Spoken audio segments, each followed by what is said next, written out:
আমাদের সংস্কৃতি, আমাদের সংস্কার সর্বদা থাকবে আমাদের সাথে। ভারতের মহান গ্রন্থ আর কাব্যের সম্পূর্ণ সংকলন। সাবস্ক্রাইব করুন তিলক। দেবীরতি, দুঃখর সময় লম্বা হতে পারে, কিন্তু দুঃখ অমর হতে পারে না। তাহলে আপনি বলুন, কবে আমার দুঃখ শেষ হবে? কখন আমার স্বামী নতুন শরীর পাবে? কামদেব, তুমি ভাগ্যবান আছো যে তুমি দেবীরতির মতো ধর্মপত্নী পেয়েছো। স্বামীর সাথে মিলনের আশা নিয়ে ও লক্ষ বছর পর্যন্ত একজন যোগিনীর মতো তপস্যা করেছে। যুগ যুগ পর্যন্ত প্রতীক্ষা করেছে, আর এখন এই প্রতীক্ষা শেষ হতে চলেছে। সত্যি ভগবান, এখন কি আমি নতুন শরীর পাবো? হ্যাঁ কামদেব, যেই ঘটনার সময়, এমনকি সময়ের মুহূর্ত লক্ষ বছর আগে শিবজি নিজেই নিশ্চিত করে নিয়েছিল, ওই ঘটনা ঘটার ওই মুহূর্ত এখন এসে গেছে।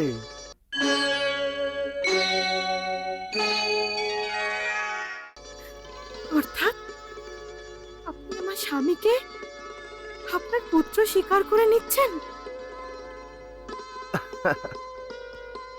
কামদেব, আজ থেকে তুমি আমার পুত্র।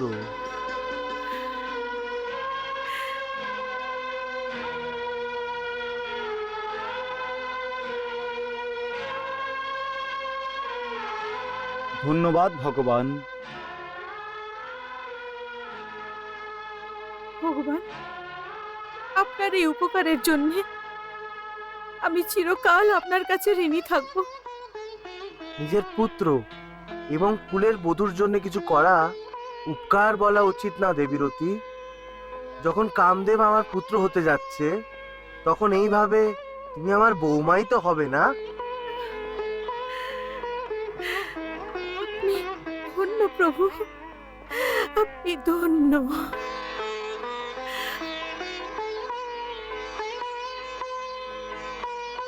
কামদেব, আমার পুত্র হওয়ার জন্য তোমাকে তোমার মাতার লক্ষ্মীর শরীরের একটি অংশ হয়ে জন্ম নিতে হবে।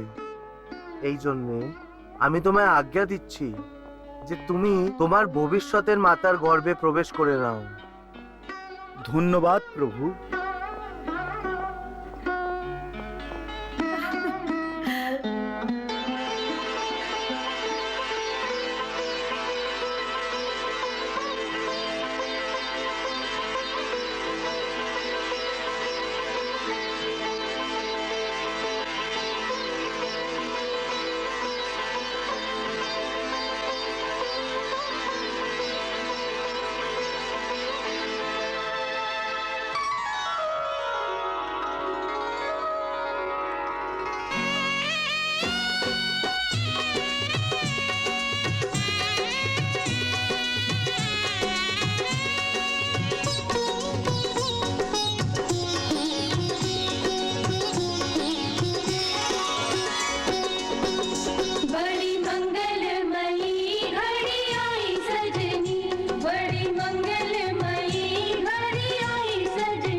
হয়েছে, পুত্র।